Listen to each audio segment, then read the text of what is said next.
I mean, I'll probably choose the theatrical version because it's about 7 minutes shorter. Good.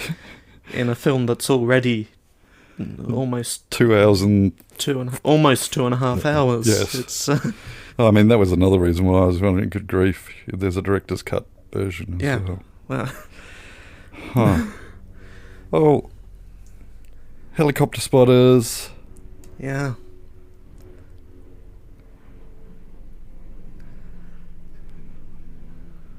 The new rescue chopper is louder. Oh, yeah? I say new in inverted commas. Inverted commas? Quote marks. Inverted commas? Oh, I've lost the plot. Yeah. The way I see director's cuts is that a lot of them, because, 90% of everything is crap, 90% of director's cuts are unnecessary. Exactly, indeed. Usually the theatrical version is what it is for good reason. Yeah.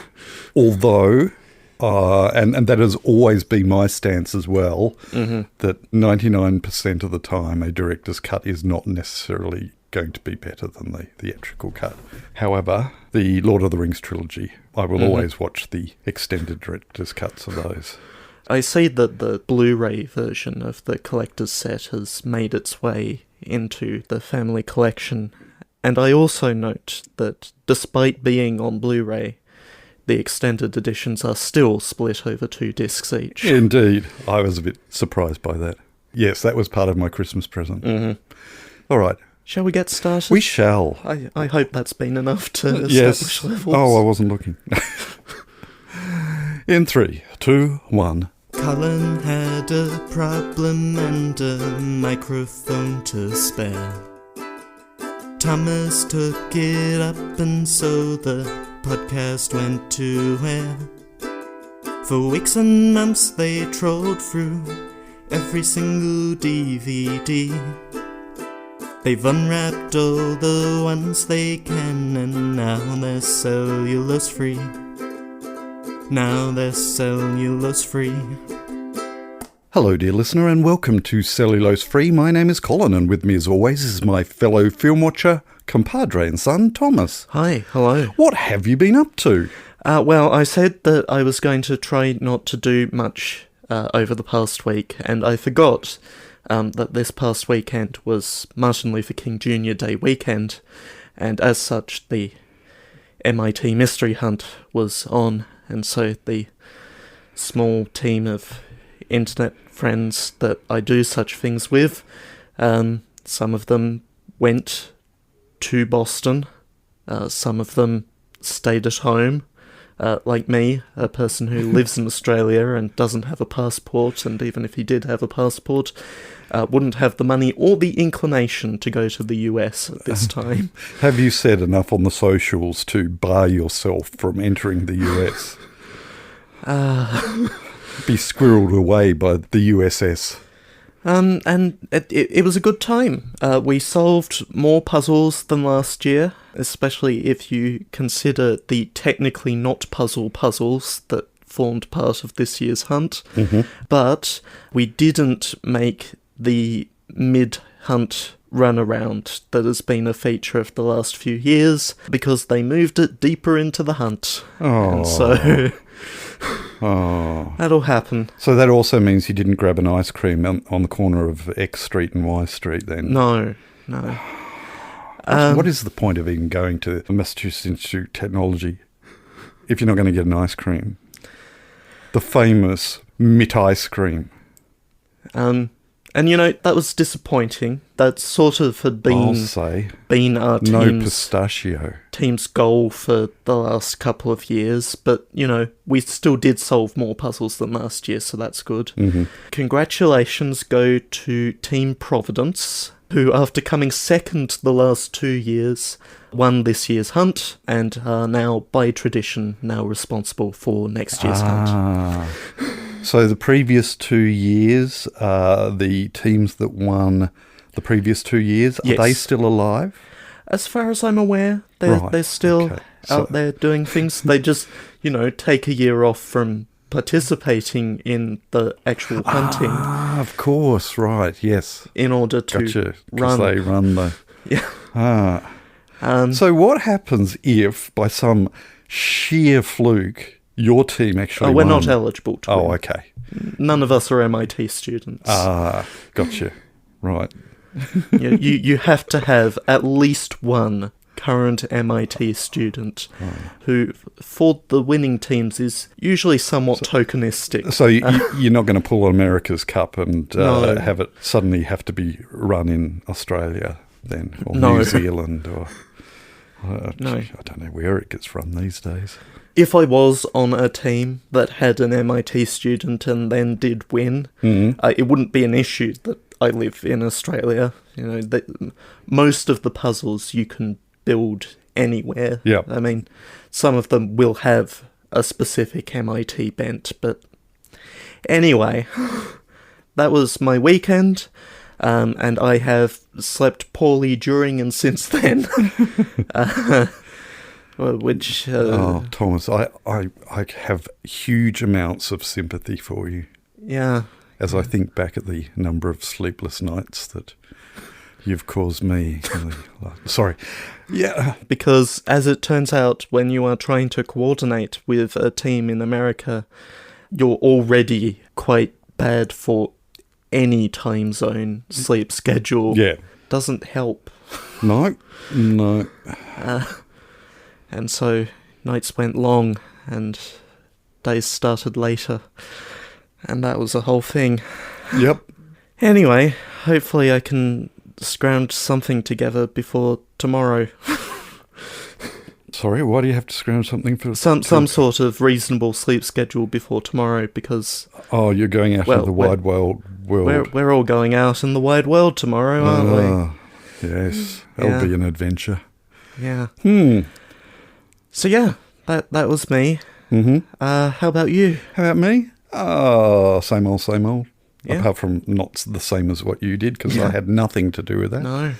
But, yeah, off to see my psychologist, and I guess the highlight of the week would probably be last night, with an extremely spectacular display of the Southern Lights. Yeah.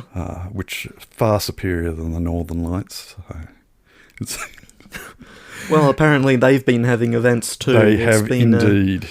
It's been huge. Yeah. But it's certainly the most spectacular that I have ever seen down here, and I thought that I'd seen some fairly specky stuff, but last night just, blew me away. Admittedly, during that sequence where everyone is sending messages to everyone else saying, look, go outside and go have a look, my mind was thrown back to the BBC version of The Day of the Triffids. I believe the storyline is the same in all versions, in that there is a mass visible event. From recollection, it was an asteroid shower and lights in the sky and what have you. And then the next morning, everyone who witnessed that wakes up blind. Right. So I mentioned that to Wendy, and we're all going to wake up blind tomorrow morning. All of these people who have watched the Southern Lights or Northern Lights are... Yeah, but what was really bizarre after that, and they were certainly very specky, is that Steam threw at me a game this afternoonish saying that this is on your watch list, and I'm thinking, oh, which one's that? And so I went to look, and I'm going to risk playing a little bit of audio from their advertising trailer. I think it's safe to do because there doesn't appear to be much music. It's more talking and for educational use, blah, blah, blah. I think I can get away with it if I can find it on my app. I don't know if anyone's out there, but if you can hear this, take shelter immediately. Take food, water, all the supplies you can find. The lights in the sky, the aurora, it's changing us. Changing the wildlife. Changing our minds. The world is changing. can say where this will take us. Because the world we had yesterday won't exist tomorrow. Whatever you do, promise me you won't let this new world break you. Anyway, yes, it's The Long Dark, which is sort of a roaming exploration survival game. Yeah, but I thought it was apt that there were images of auroras and that comment about the aurora changing us. Anyway, I've been for a couple of swims. That's been good. So speaking of swims, yesterday when I went for a swim, and I wonder if it's connected to the whole solar flare interference, but there were hundreds upon hundreds of whitebait or sardines or little tiny fish that were just throwing themselves into the air out in Harra Beach, Burry Beach. And I'm thinking, wow, what are those birds doing? The seagulls, it's got these seagulls rattled, but all of these little tiny fish about the length of your pointy finger were jumping out of the water. And as I continued along walking along the beach, they were all over the beach. They'd sort of beached themselves. So I don't know what was going on there. Kind of weird. But the first one that I came across, it was still flapping away on the beach, and so I picked it up and threw it back into the water, where it promptly turned around and beached itself again. I thought, oh no. And then I looked further up the beach, and the beach was just covered.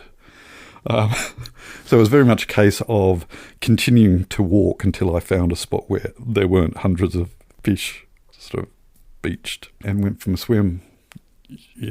It could have been a big viral thing, and I'm going to die from fish disease. So we'll find out next week if we return for this podcast. Anyway, so that was my week. We have a film to watch, Thomas. We do.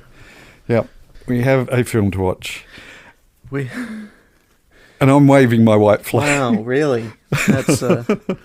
That's bold after all the effort that I've gone to in order to make sure that we can indeed watch this film. Oh, dear. Well, so you think I should fold away my white tissue?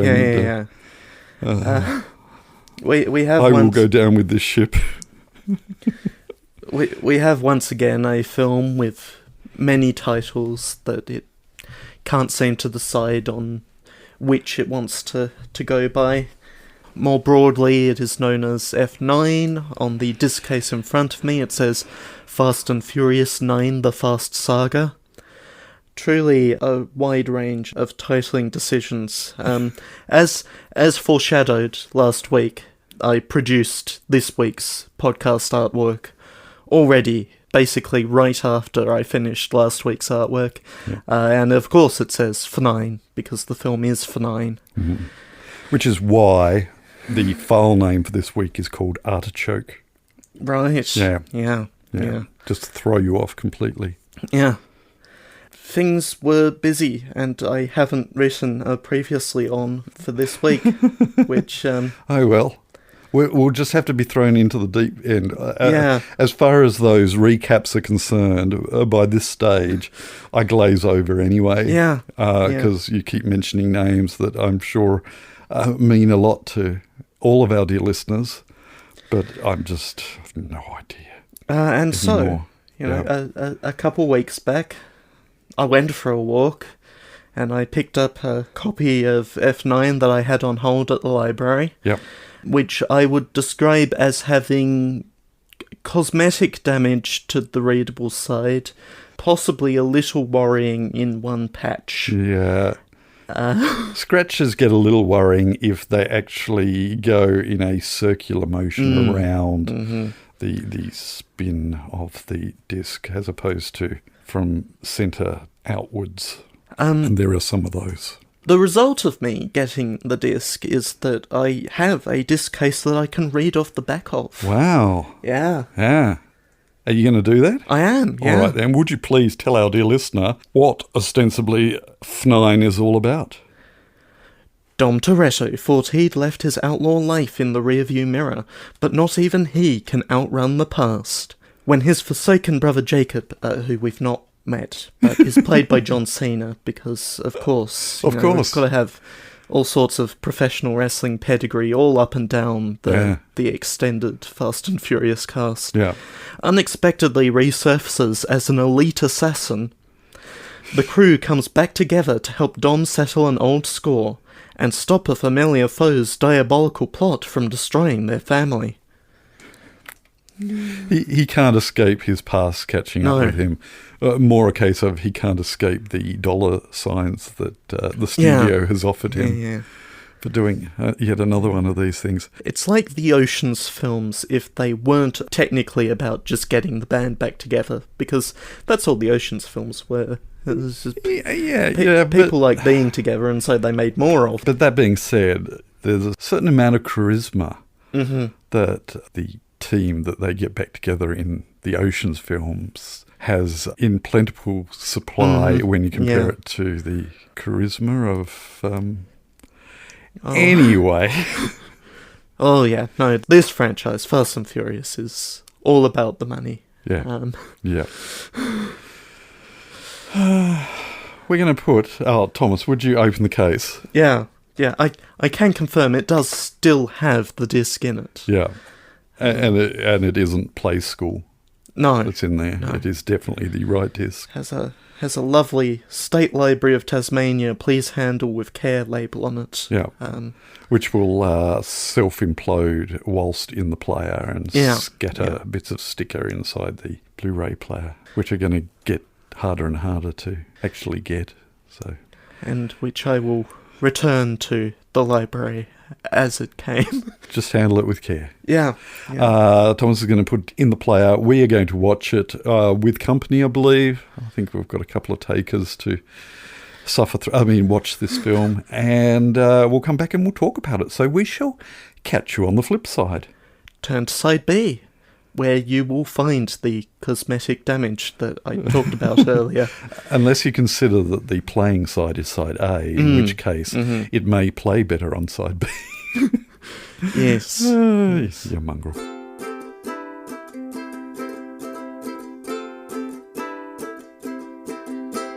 So, what did you think? So, back in 2020, Andrew Ferguson, who is sort of a friend of Loading Ready Runs, does Desert Bus stuff when Desert Bus is happening, as one does during the pandemic. You know, you start a podcast. Right. You start a podcast, and the podcast was called, in the 10th Fast and Furious movie, They Will Go to Space.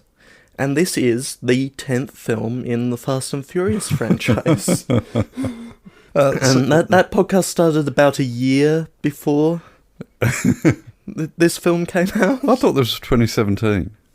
No. I saw a 2017 pop up somewhere. It must have been some historical footage or something. This was 2021. Wow, that recent. Yeah. Good grief. Premiered for the first time in South Korea about a month before it came out in the US. Okay. Yeah. That still doesn't answer my question, though. So what did you think? This is a film... It is. That doesn't really want to answer the questions. So how does an electromagnet really work? Or could you really send a Pontiac to space and survive on that Pontiac? Or... Well, I don't know. Those spacesuits look pretty solid. Getting back to your diversion of avoiding the question earlier, as far as number 10 is when they'll go into space, sort of predicting things. See, I was always under the impression that it was number 10 that they went to space, so this came as a surprise. As I understand it, the podcast was mostly about, just looking at the future generally. Yeah. Which I'm sure was much appreciated back in 2020. But sporadic episodes, 6 of them between 2020 and 2022. All that being said, they did go to space. They did, yeah. What did you think? It also doesn't want to answer questions like how exactly did Han Lu get out of that vehicle that he was clearly in Magic. before it exploded? You know, Well, it yeah. wasn't his best work, but yeah. Yeah. All And- that being said, what did you think? Fundamentally, these films are not for smart people, and yet they are very convoluted. They are so very convoluted, and I'm not sure why. Yeah, look, I was going to ask, Thomas, you've got the Wikipedia page up, is that correct? Yeah. Tell me how many writers there were for this. How many writers were there on F9? Yeah. Including the ones who jotted down things on napkins and We've got a screenplay by Daniel Casey and Justin Lin. Justin Lin having been the director for how many of these films at this point? too many, in my opinion. Tokyo Drift 4, 5, and 9. So 4, 5, 6, and 9. So half of this franchise has been directed by Justin Lin. But as far as writers, so you've mentioned two. Writers, yes. Writers. So Justin Lin, Daniel Casey, story by Justin Lin, Alfredo Batello, Daniel Casey. Okay, so we're up to 3. Yeah. We're up to 3 credited writers. We also have 1, 2, 3, 4, 5, 6, 7 producers. Uh-huh. Yeah, all with their little bits of input. 3 editors.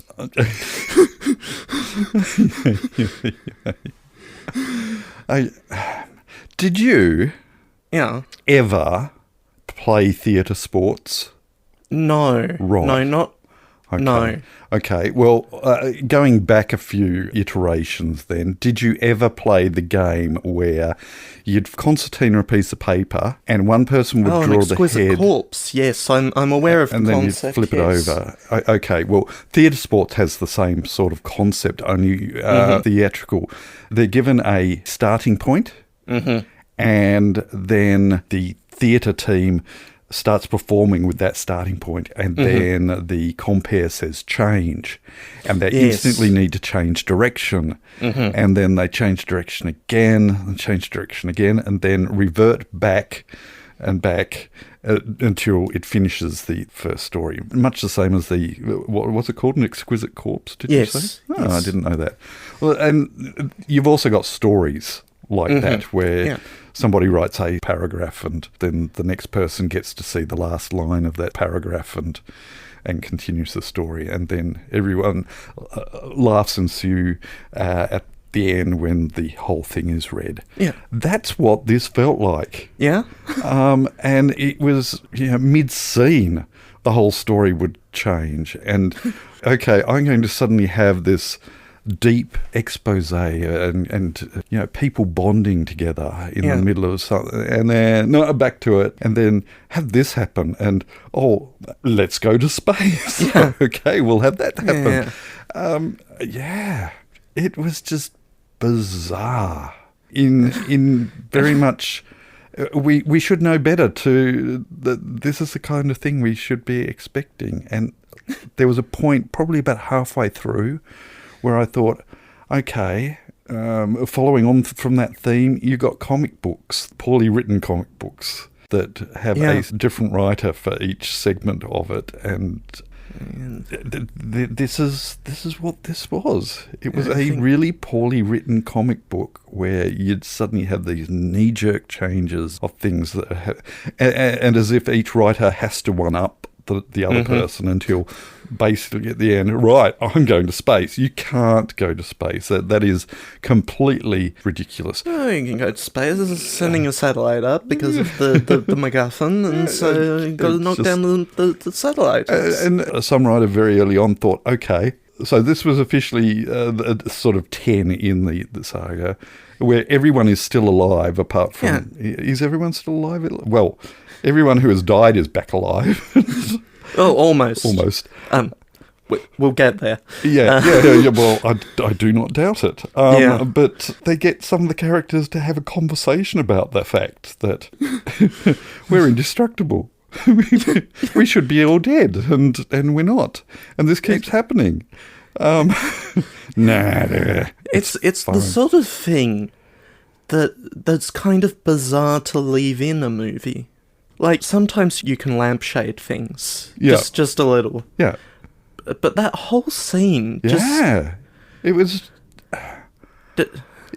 Why did you write that? Why did you put that to film? Well, I made mention whilst watching it. There was quite a bit of banter between it. And normally there isn't. And normally we hush anyone that we allow to intrude on here. You're allowed in here, but no talking. We're a little more flexible with things that are obviously stupid throughout the runtime. You've just got to howl with laughter in this. Yeah. But I said something along the lines of, my goodness, they are making these dots really, really big just so that you can join it. Yeah. And then they have a dot that didn't even need to be there, which was the, we're indestructible. Yeah, we know. Wink, wink, nod, nod, look at the camera, break the fourth wall type of deal, which they didn't do because the audience is too thick to understand breaking the fourth wall. That will break it for them. Going to space won't. No. We can accept that. But if suddenly one of the characters turns around, looks at the camera and winks type of thing, just... Oh, dear. My goodness. Okay. So, Thomas, what did you think? I had a great time. It's a stupid film. So wrong. And I know that when we finally get to X, I'm going to be feeling like I did in the lead up to this, like a couple of days before recording this, I was going, oh, no, which is why I had the white tissue in to wave. I really, really wasn't at all in the mood to waste my time with this. But I've got this grin on my face. Yeah. And it's a cursed grin. It doesn't deserve the grin. But it got it anyway, and I feel dirty because of that. It's so wrong. And also recognising just how much money was just poured into this. This must have absolutely cost a fortune to do stupid, gravity doesn't exist kind of things. Magnetism doesn't work that way kind of things. This is a film that doesn't want to answer the question, why are there 3 separate zipline launches involved in this escape plot? And zip lines that change speed. To match the pacing of the film that is completely out of sync with reality. Time, gravity, magnetism, what else? A vacuum of space. Rocket science. It's, I don't know. See, I think Tintin's more grounded than this. Grounded in reality. And sometimes that involves literal confirmed aliens. And yet, there was a spot in this where you've got the pressing of the button to make the car go really, really fast. And they didn't go into the machinery of the car. No. And I felt ripped off. And they had the London version of scantily clad women on cars, but they were all dressed in white and half of them were men. No men. No men whatsoever in that scene. Oh, wasn't there? No. Wasn't there one man dancing?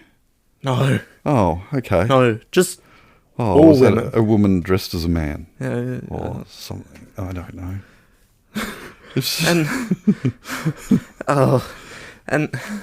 And we open with the old Universal logo because we're opening with this prologue that's about the past of Dom and his brother Jacob, and we immediately follow that with 2 very modern production company logos. Are we trying here? Are we even trying here?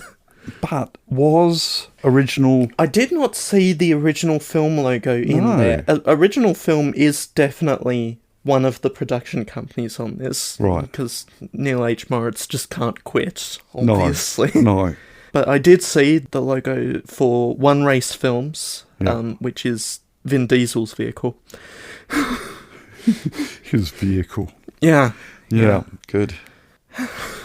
It, Anyway, yeah. that was F9. It was. I will be happy when it finishes. And yet, this grin is still stuck on my face. And maybe it is because, what is it, Denning-Kruger? I think I'm smarter than this film.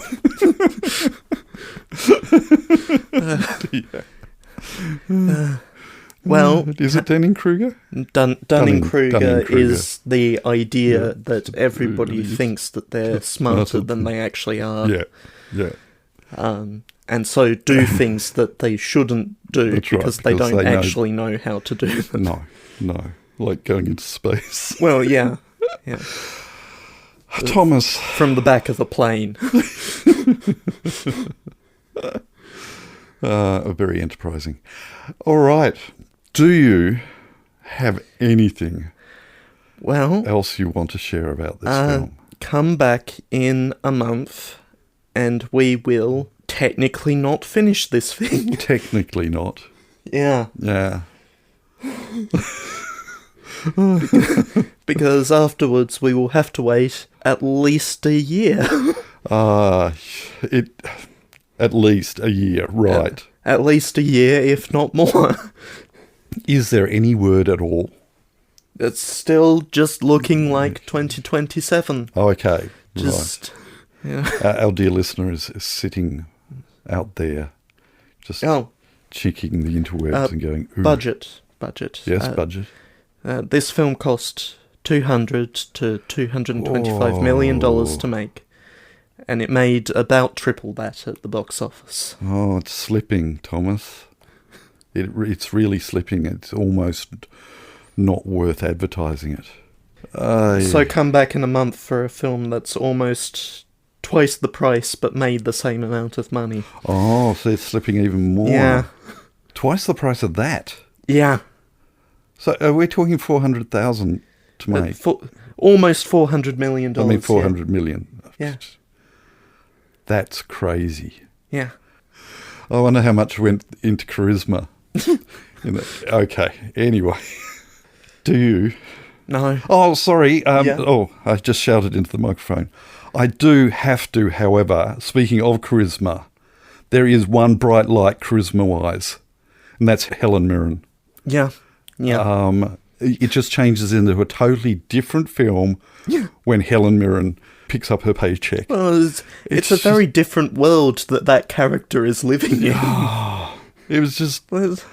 I'm just so glad it took that quick detour just to... Let's go do some crimes. Yeah. We all nicked. All right, so there's the charisma budget. It's just Helen Mirren. Anyway, anything else? No. I think we'll move on. The following segment has no title. Thank you. Last week's file name was the word misery. Which obviously was so difficult that it stumped everyone, scared everyone off, and nobody dared make a guess. If you want to make a guess at this week's file name, though, I think you might be able to guess. No, it's far harder than misery. Yeah. Definitely don't look at the artwork for this week's podcast. It won't help you. Not at all. In any way whatsoever. No. If you want to make a guess at the file name... Artichoke. Or no, that's 9 letters. That's not going to fit. Artichoke. Sure. Or want to make film suggestions or comment on our comments or the film that we've watched this week, do that so that we have something to fill this segment and not what we're doing now, which is waffling. Yeah. Which I guess actually we should probably do a bit more of, because I just suddenly realised the next segment is my turn. It is. It will be your turn when we move on to the next segment. Do you think I've come up with anything? Well, given that you have requested further waffling, I suspect not. Oh dear. I'm just actually going to Here's a question. Yes. Are we even on next week? What is next week? Well, next week, the day after the podcast goes out, you are out of state. Yes. Yes, that is true. Yeah. That might be a thing that we might want to avoid. Okay. Look, the way the mess of this podcast has been and the way the mess of this film has been, let's just leave it up in space. Yeah? And we'll let you know Yeah. what the next film is going to be through the usual channels. Hey, that might actually drag some of you out. Or even from just leave it as a mystery. Yeah, it'll be a mystery. Yeah. Wrapped in an enigma. Oh, hold on. in... Hold on. Let's move on. Pick a film for next week so we can go to bed. To announce that next week's film is a mystery. Wrapped in an enigma. Yeah. Shrouded in a packet of... Crisps. I was thinking more candy floss. Oh. Or fairy floss, depending on where you're from. We hope that you can join us. Not next week, but the week after. Yeah. But until then, we'll catch you next time. Bye. You have been listening to Cellulose Free.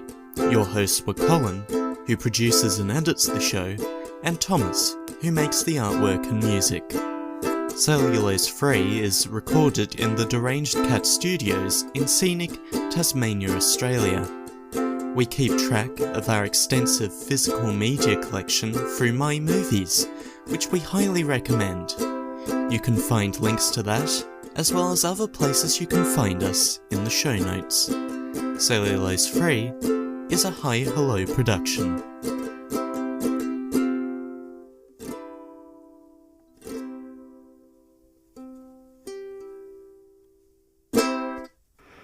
I've possibly got my timeline slightly wrong there, but I'm sure you'll be stressing about Yes. Yeah. Aren't you glad we're professionals? Yeah. I think we just brought that back into a narrow focus that... Well, I sometimes get paid, but not for this. that our dear listener has grown to expect. We are both people who get paid, which I think makes us professionals. We get paid, right? What, for this podcast? No, not for this podcast. Oh, dear. I'm stopping, Thomas. Yeah. Cease this thing. Yeah. Good luck editing this before the we monster. leave tomorrow. Yes.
Why did I close the Wikipedia I page? don't know.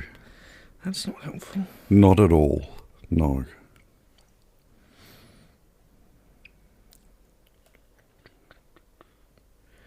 Monte Quinto. Monte Quinto.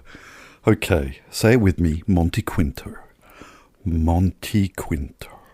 Monte Quinto.